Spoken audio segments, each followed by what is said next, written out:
പ്രിയരെ നമസ്കാരം. കേരളത്തിലെ ചില നാടോടി ശക്തി പാരമ്പര്യങ്ങളിൽ കാണപ്പെടുന്ന ഉഗ്രവും സംരക്ഷണവുമായ സ്ത്രീ ശക്തിയുടെ ഒരു പ്രാദേശിക സങ്കല്പമാണ് കരിനീലി എന്ന് ഒറ്റ വാക്കിൽ പറയാം.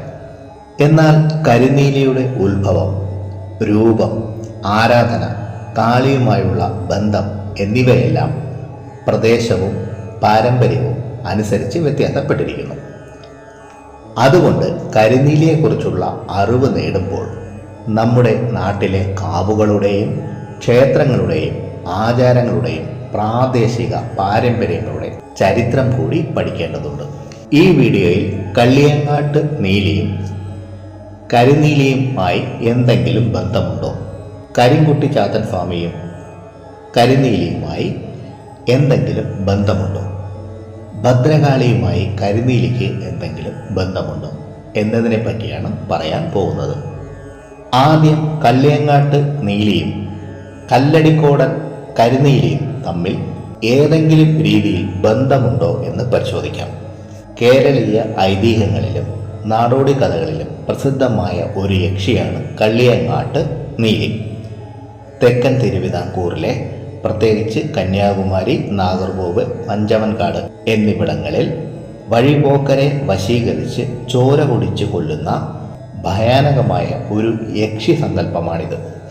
പൂർവജന്മത്തിൽ നീലി എന്ന പേരുള്ള സ്ത്രീ ആയിരുന്നു അവൾ. അവളുടെ ഭർത്താവ് ധനാശ മൂലം ഗർഭിണിയായ നീലിയെ വഞ്ചിച്ച് ആഭരണങ്ങൾ കവർന്ന ശേഷം കാട്ടിൽ വെച്ച് ദാരുണമായി കൊലപ്പെടുത്തി. ദാരുണമായി കൊലപ്പെട്ട നീലി അതിശക്തമായ പകയോടെ കള്ളിയങ്ങാട് എന്ന വിസ്തൃതമായ കാട്ടിൽ അതീവ സുന്ദരിയായ യക്ഷിയായി പുനർജനിച്ചു. കള്ളിയങ്ങാട്ടിലൂടെ രാത്രി യാത്ര ചെയ്യുന്ന പുരുഷന്മാരെ നീലി മനോഹരമായ രൂപം പൂണ്ട് വശീകരിക്കുകയും കാട്ടിനുള്ളിലേക്ക് കൊണ്ടുപോയി അവരുടെ ചോര കുടിച്ച് കൊലപ്പെടുത്തുകയും ചെയ്തിരുന്നു. തന്നോട് അനാഥത്വം കാണിച്ച ഭർത്താവിനോടുള്ള പകയാണ് എല്ലാ പുരുഷന്മാരോടുമുള്ള വൈരാഗ്യമായി മാറിയത്. നാടിനെ മുഴുവനും ഭീതിയായി മാറിയ കരിനീലിയെ പിന്നീട് കടമറ്റത്ത് കത്തനാർ തൻ്റെ മന്ത്രശക്തിയാൽ തളയ്ക്കുകയും ഒടുവിൽ സത്യം ചെയ്യിച്ച് ഒരു പ്രത്യേക സ്ഥലത്ത് കുടിയിരുത്തുകയും ചെയ്തു എന്നാണ് ഐതിഹ്യം. ആദ്യം ഒരു കാര്യം ഞാൻ പറയുകയാണ്. കള്ളിയങ്ങാട്ട് നീലിയെയും കരിനീലിയെയും കുറിച്ചുള്ള വിവരണങ്ങളിൽ വലിയൊരു ഭാഗം നാടോടി കഥകൾ, പ്രാദേശിക വിശ്വാസങ്ങൾ, താന്ത്രിക പാരമ്പര്യങ്ങൾ എന്നിവയെ അടിസ്ഥാനമാക്കിയുള്ളതാണ്. അതിനാൽ ഈ വീഡിയോയിൽ പറയുന്ന കാര്യങ്ങളെല്ലാം ചരിത്രപരമായി തെളിയിക്കപ്പെട്ട വസ്തുതകളായി കാണാതെ പാരമ്പര്യ വിശ്വാസങ്ങളുടെ പശ്ചാത്തലത്തിൽ മനസ്സിലാക്കാൻ ശ്രമിക്കുക. ഇനി കരിനീലി ദേവിയെക്കുറിച്ച് പറയാം. കല്ലടിക്കോടൻ മഹാത്മ്യങ്ങളിലും മലബാര സമ്പ്രദായങ്ങളിലുമാണ് കരിനീലി എന്ന ഉഗ്രമൂർത്തിയുടെ ഉത്ഭവത്തെക്കുറിച്ചുള്ള കഥകളുള്ളത്. ഐതിഹ്യപ്രകാരം പരമശിവനും പാർവതീദേവിയും കാട്ടുവാസികളുടെ രൂപം, അതായത് കിരാത രൂപങ്ങൾ ധരിച്ച് കല്ലടിക്കോടൻ കാടുകളിൽ വിരഹിച്ചപ്പോൾ പാർവതീദേവിയുടെ വനദുർഗ അല്ലെങ്കിൽ ഉഗ്രകാളി ഭാവത്തിൽ നിന്നാണ് കരിനീലി ഉത്ഭവിച്ചത് എന്ന് വിശ്വസിക്കപ്പെടുന്നു. പ്രകൃതിയുടെയും ഇരുട്ടിൻ്റെയും വനശക്തിയുടെയും അതിദേവതയായിട്ടാണ് കരിനീലി അറിയപ്പെടുന്നത്. മറ്റൊരു പ്രാദേശിക കഥയനുസരിച്ച് കല്ലടിക്കോടൻ മലനിരകളിലെ ആദിമവാസികളായ മലയന്മാരുടെയും കാടന്മാരുടെയും കുലദേവതയായിരുന്നു കരിനീലി.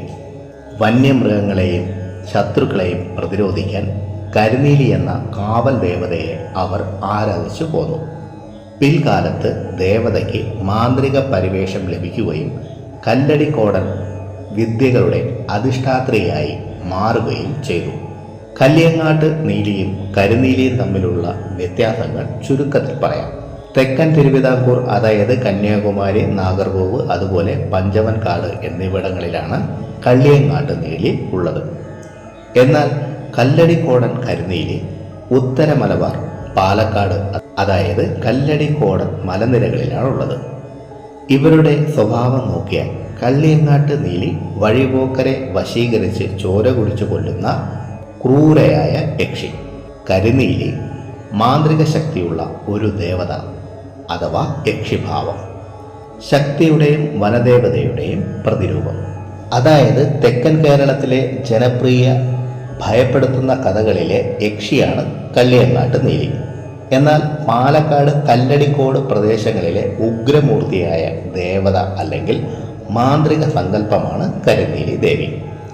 കരി എന്ന പദം കറുപ്പ്, ഉഗ്രത, ശക്തി തുടങ്ങിയ പ്രതീകങ്ങളുമായി ബന്ധപ്പെടുത്തി ചില പാരമ്പര്യങ്ങൾ വ്യാഖ്യാനിക്കുന്നു.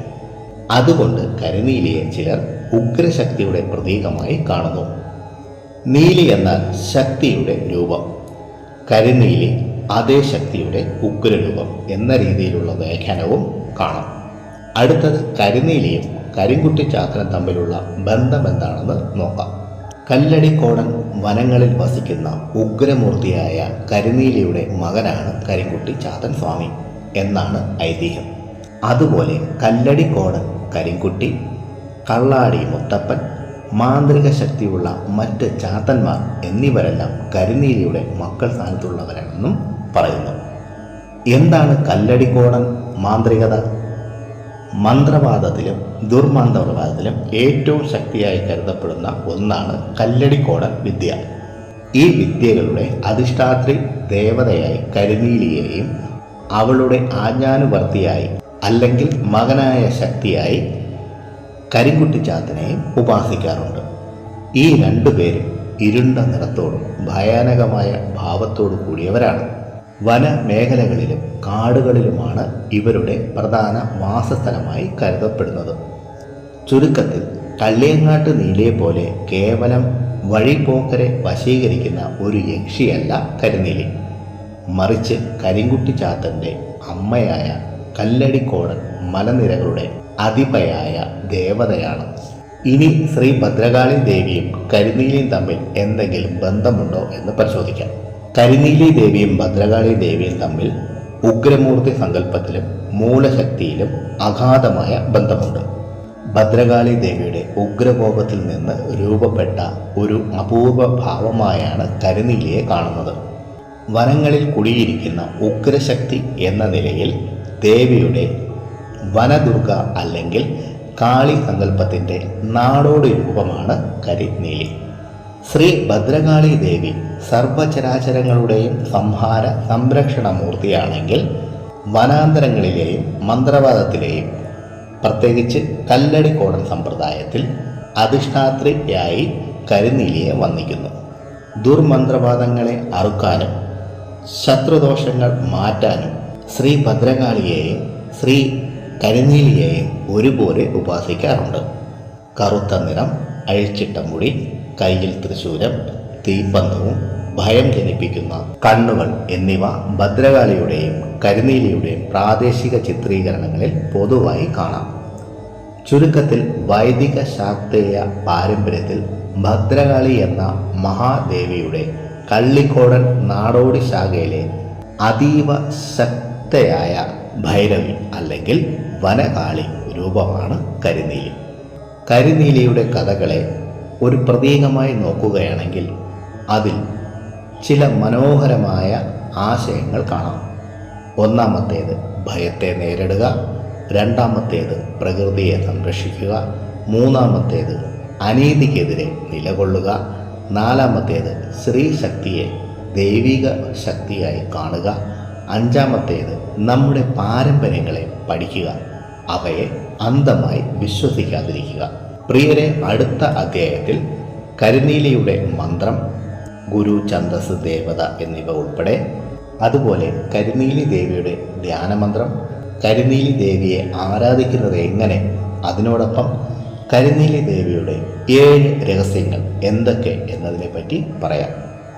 കൃഷ്ണവർണ്ണാം മഹാശക്തിം ഉഗ്രരൂപാം ഭയാപഹാം ഭക്താനാം രക്ഷണാർത്ഥായ കരിനീലിം നമാമ്യഹം. ഈ അദ്ദേഹത്തിൽ പറഞ്ഞ കാര്യങ്ങൾ നിങ്ങൾക്ക് പ്രയോജനപ്പെട്ടു എന്ന് ഞാൻ വിശ്വസിക്കുന്നു. ഇഷ്ടമായെങ്കിൽ ലൈക്ക് ചെയ്ത് എന്നെ ഒന്ന് അറിയിക്കുക.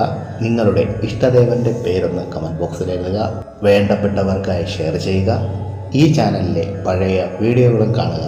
നിങ്ങൾക്കെല്ലാവർക്കും കരുനീലി ദേവിയുടെ അനുഗ്രഹം ലഭിക്കട്ടെ എന്ന് ആത്മാർത്ഥമായി പ്രാർത്ഥിച്ചുകൊണ്ട് നിർത്തുന്നു. നന്ദി, നമസ്കാരം.